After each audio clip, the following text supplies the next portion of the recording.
Hello brothers and sisters and welcome to another episode of novel series. आज हम यहाँ पे कुछ ऐसी चीज़ों के बारे में बात करने वाले हैं जिसके ऊपर काफ़ी सारे लोग अपने ओपिनियंस मैच करेंगे और कुछ लोग इसका अपोज भी करेंगे।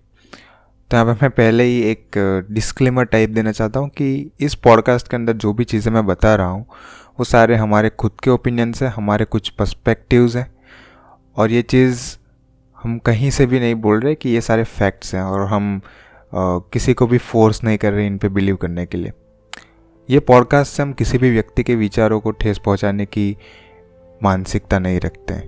तो इस पॉडकास्ट को आप एज अ नॉलेज लें, एज अ न्यू पर्सपेक्टिव लें और एंजॉय करें।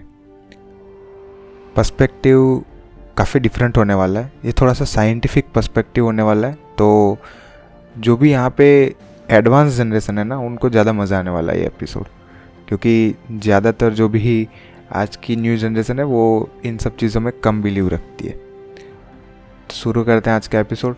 टाइटल है हॉन्टेड प्लेसेस। ऑफ कोर्स आपको काफ़ी हद तक पता चल गया होगा कि एपिसोड में क्या चीज़ें होने वाली है। तो हम यहाँ पे डिस्कस करने वाले हैं इंडिया के टॉप ऐसी साइट्स, ऐसी लोकेशंस जो कि काफ़ी हॉरर मानी जाती है, काफ़ी हॉन्टेड मानी जाती है और काफ़ी सारे यूट्यूब चैनल पे, काफ़ी सारे न्यूज़ चैनल पे, काफ़ी सारी वेबसाइट्स पे, काफ़ी सारे ब्लॉग्स पे इसके बारे में आपको मिल जाएगा। तो हम पहले नहीं है जो कि इन चीज़ों के बारे में बात कर रहे हैं।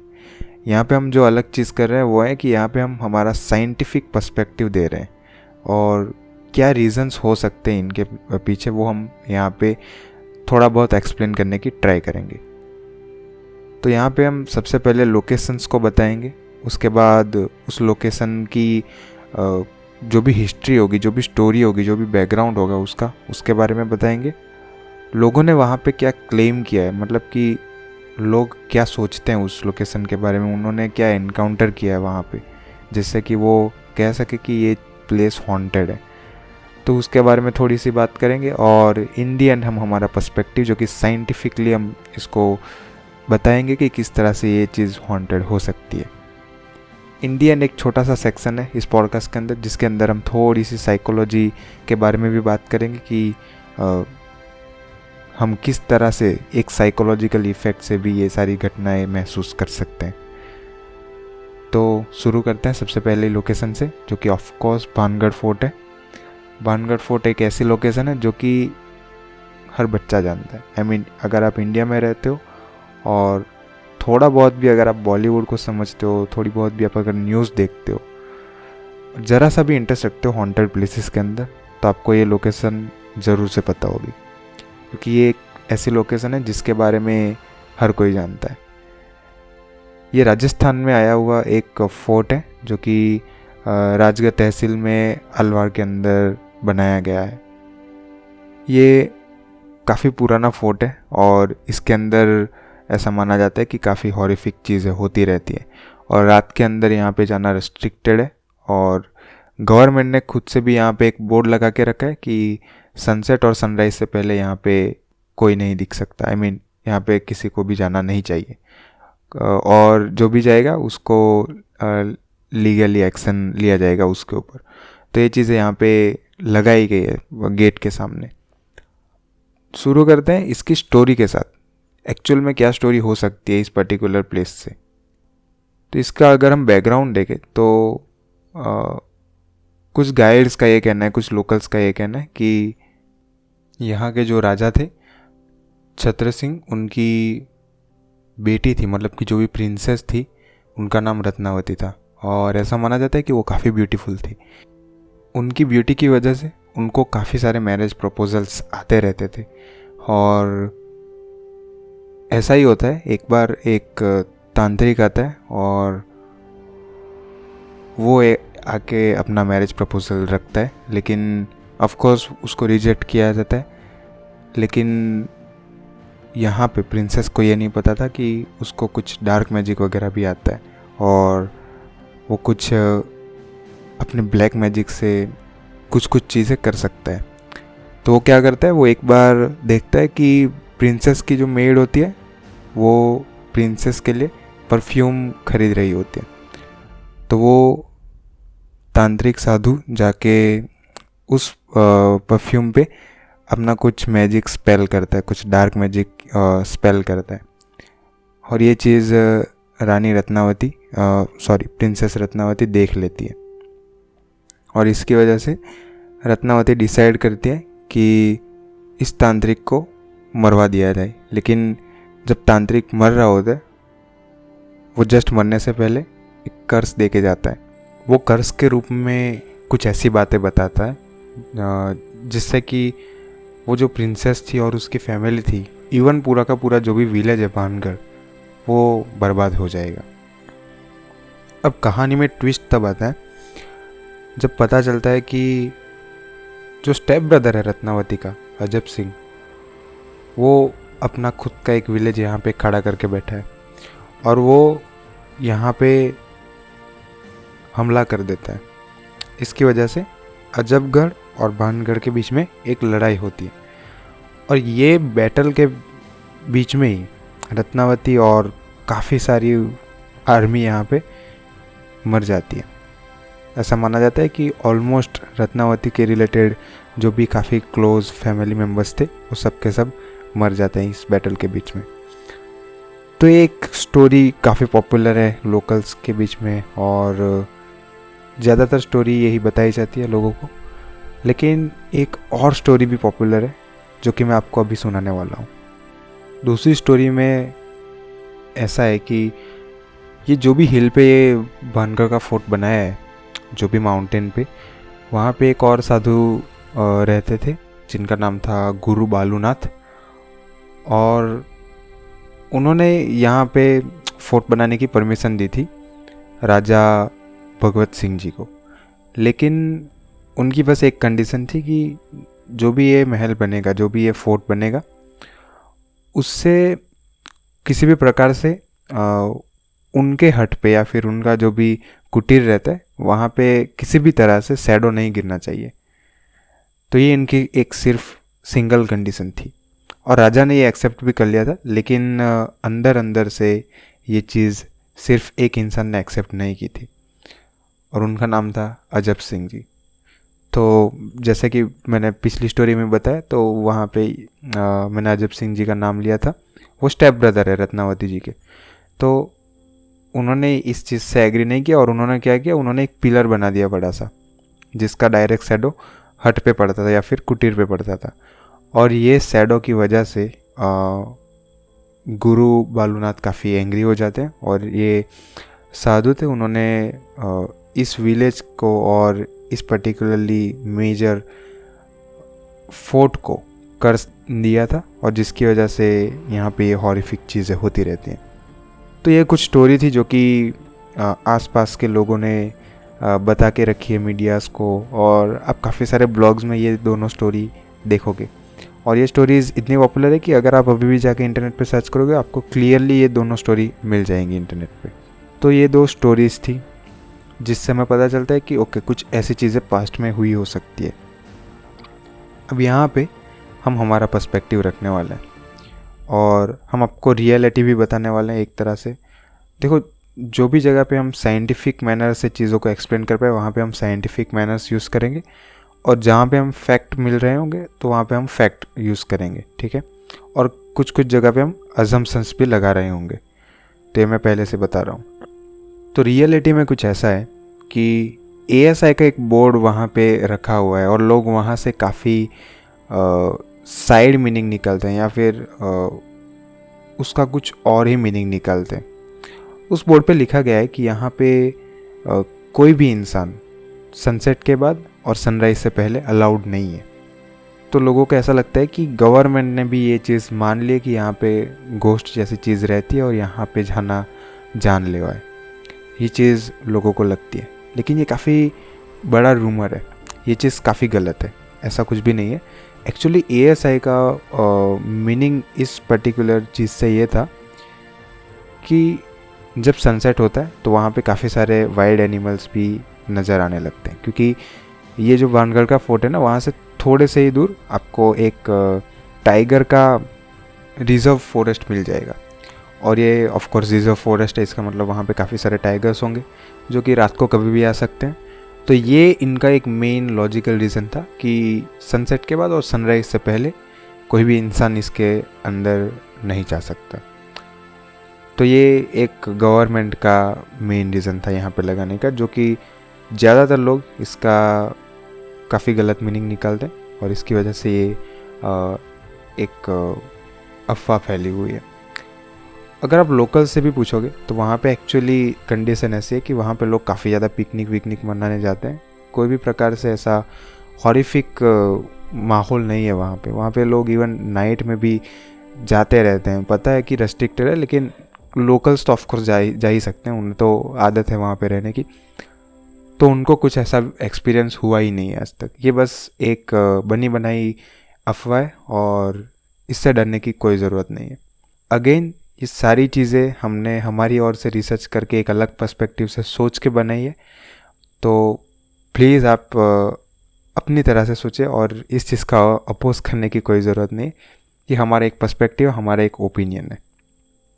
ओके, अब बढ़ते हैं हमारी नेक्स्ट लोकेशन की ओर, जो कि लोकेटेड है सूरत के अंदर, और ये भी इंडिया की टॉप मोस्ट हॉन्टेड प्लेसेस के अंदर आती है।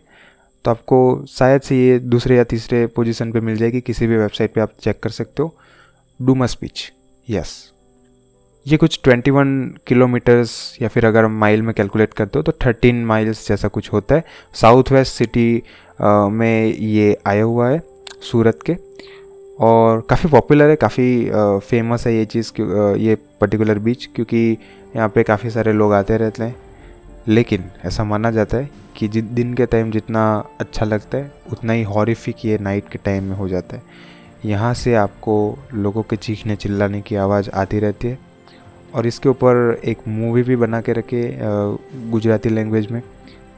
ऑफ कोर्स उसका जॉनर भी हॉरर ही है, और उसमें भी कुछ ऐसी ही चीज़ें बताई गई है।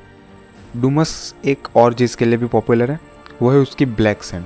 तो यहाँ पे आपको ब्लैक सैंड मिल जाएंगे, पार्टिकल्स पूरे के पूरे ब्लैक कलर के होंगे, सैंड जो भी है, और इसकी वजह से भी ये काफ़ी पॉपुलर है। ब्लैक सैंड के बारे में ट्रूथ ऐसा बताया जाता है कि कुछ सालों पहले यहाँ पे हिंदू धर्म के लोगों का बरी करने का ग्राउंड था, बरियल ग्राउंड था, मतलब कि जलाते थे बेसिकली लोगों को, ठीक है, मरे हुए लोगों को। लेकिन उनसे जो राख बचती थी वो वहीं पे ऐसे ही पड़ी रहती थी, तो उसकी वजह से ये सैंड का कलर ब्लैक हो गया है, ऐसा माना जाता है। तो एक तरह से बोला जाए तो कहना ऐसा है कि ये जो ब्लैक सैंड आप देख रहे हो अभी, वो किसी इंसान की राख है जिसको कभी ना कभी जलाया होगा। तो ये एक चीज़ मानी जाती है, और इसी की वजह से यहाँ पे काफ़ी चीखने चिल्लाने की आवाज़ें वगैरह सुनाई देती है, ऐसा बताया जाता है। अगर हम डे टाइम की बात करें तो काफ़ी नॉर्मल यहाँ पे वातावरण होता है।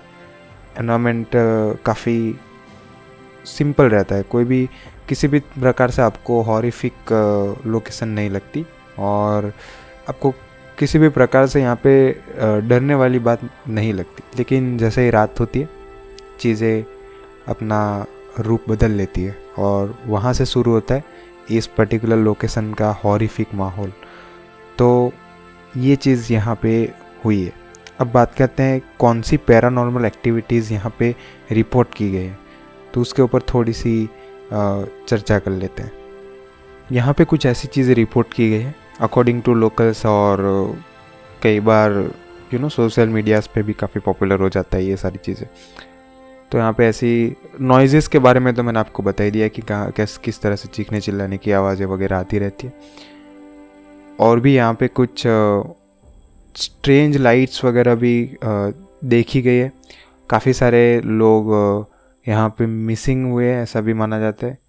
तो ये सारी चीज़ें यहाँ पे नॉर्मल हो गई है अब, क्योंकि लोगों को पता है कि ये काफ़ी टेरिबल बीच है इस तरह से। तो अब बात करते हैं इसकी रियलिटी के बारे में, एक्चुअल में यहाँ पे चीज़ें कैसी है और क्या इसका साइंटिफिक रीज़न हो सकता है, उसके ऊपर थोड़ी सी बात करते हैं। देखो, ब्लैक सैंड का इस तरह से यहाँ पे साइंटिफिक मैनर हो सकता है कि ब्लैक सैंड दिखने वाला या फिर जो भी बीच पे ब्लैक सैंड है, वैसा ये सिंगल बीच नहीं है। हवाई में भी एक बीच आया हुआ है पूनालू ब्लैक सैंड बीच, जो कि काफ़ी पॉपुलर है अपनी ब्लैक सैंड के लिए और काफ़ी ज़्यादा लोग वहाँ पे ट्रैवल भी करते हैं। तो ऐसा माना जाता है यहाँ पे रिसर्च वगैरह से कि ये जो भी ब्लैक सैंड वाले बीच रहते हैं ना, उनमें इसका कलर इसलिए ब्लैक होता है क्योंकि ये जो सैंड होती है ना, उसमें हाई आयरन और मिनरल कंटेंट प्रॉपर्टीज़ होती है, तो इसकी वजह से इसका कलर डार्क हो जाता है। तो ये एक साइंटिफिक मैनर से एक्सप्लेनेशन यहाँ पे हो सकता है। और जहाँ तक बात है यहाँ पे जो भी आवाज़ें वगैरह आना, जो भी चीज़ें, देखो काफ़ी सारे लोकल्स ने ऐसा ही बताया कि ये सब चीज़ें बस अफवाह है, ऐसा कुछ नहीं होता। जो भी वहाँ पे चीज़ों को बेचते हैं उन लोगों ने भी ये चीज़ क्लेम की कि ऐसा कुछ भी नहीं है, ये सिर्फ बनाई बातें हैं।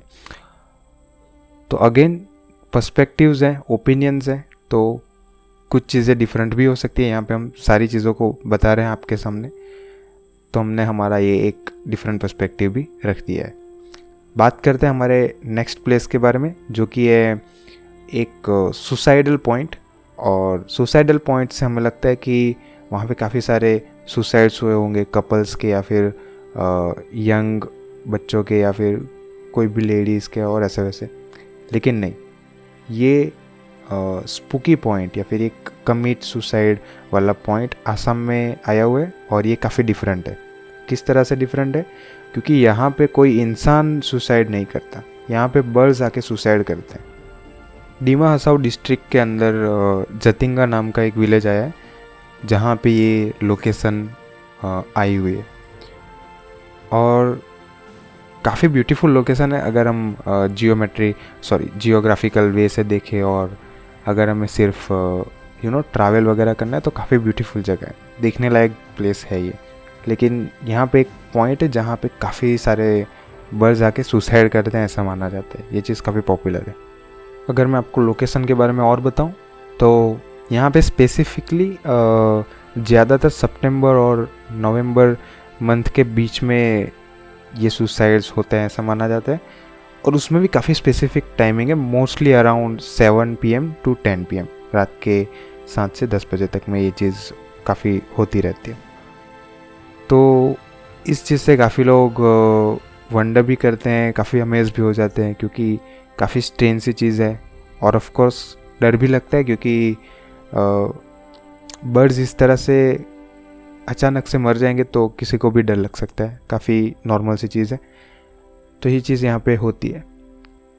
गुड न्यूज़ ये है कि आज के टाइम में एक्चुअली एक साइंटिफिक रिसर्च वहाँ पे हो चुकी है और उस साइंटिफिक रिसर्च से काफ़ी स्ट्रॉन्ग एविडेंस मिला है कि ये चीज़ बिल्कुल गलत है। यहाँ पे कोई सुसाइड नहीं कर रहा, यहाँ पे जो भी बर्ड्स मर रहे हैं उसका रीज़न कुछ और है।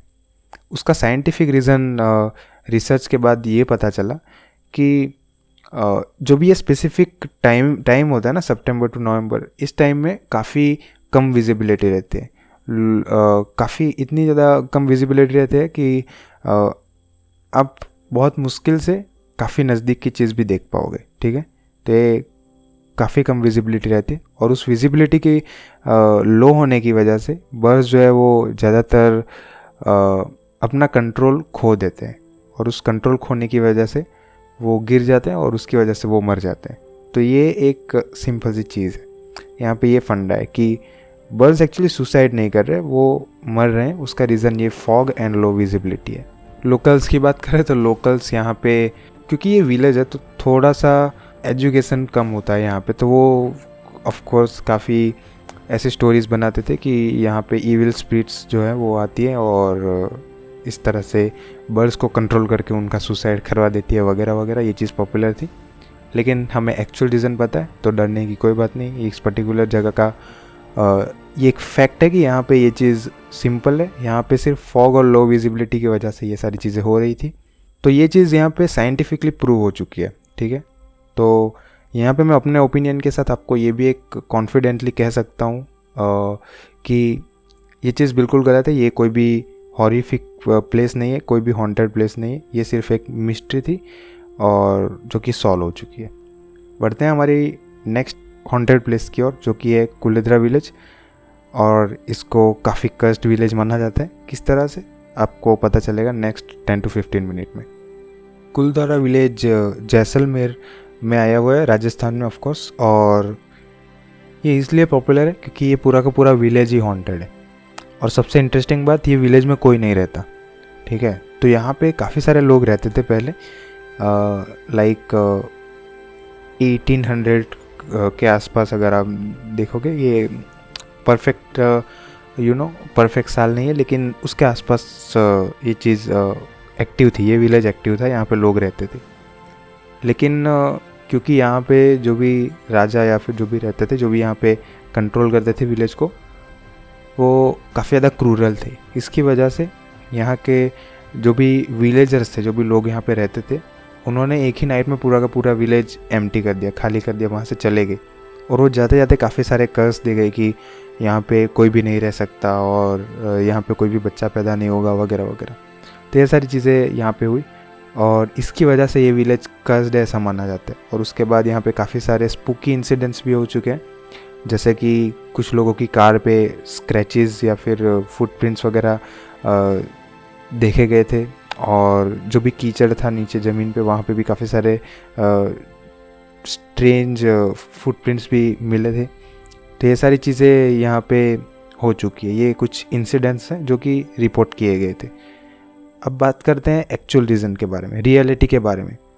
तो रियलिटी में ऐसा कुछ भी नहीं है। यहाँ के जो लोकल्स हैं ना, जो भी आसपास के लोकल्स हैं, वो यहाँ पे पूरी की पूरी रात रहते हैं, और उनके हिसाब से यहाँ पे ऐसा कुछ भी नहीं है जो कि, और बाय द वे ये सारी जो भी मैं लोकल्स की बात कर रहा हूँ ना, वो एक्चुअली इस जगह पे चीज़ें बेचते हैं, जो भी फल फलादी वगैरह जो भी बेचते हैं ना, वो शॉपकीपर्स हैं। उनका ये ओपिनियन है कि हम यहाँ पे रात में रहते हैं, हमें कोई भी दिक्कत नहीं है। तो ये सारी चीज़ें जो भी है वो सारी मिथ है, ऐसा कुछ भी नहीं है, ये सारी चीज़ें झूठ है। ये चीज़ यहाँ पे बताई गई है। एक्चुअली गवर्नमेंट ने एक फेमस कंपनी को रिस्पॉन्सिबिलिटी दी थी कि इस जगह को रिस्टोर किया जाए, इसका ओल्ड हेरिटेज फिर से रिस्टोर किया जाए। और ये कंपनी एक्चुअली 8 टाइम ऑनर की गई यूनेस्को की तरफ से, तो ये काफ़ी पॉपुलर कंपनी है। और उन्होंने यहाँ पे आके रिस्टोरेशन किया था, और अच्छी बात यह है कि अब लोग समझने लग रहे हैं, और यहाँ पे फिर से एक टूरिज़्म स्पॉट बन रहा है, और लोग आते हैं यहाँ की रूइंस को देखते हैं, और काफ़ी एक अच्छी प्लेस में ये कन्वर्ट हो रहा है। और इन फ्यूचर शायद से आप भी जाओ वहाँ पे और अपना टूरिज़्म सेट करो।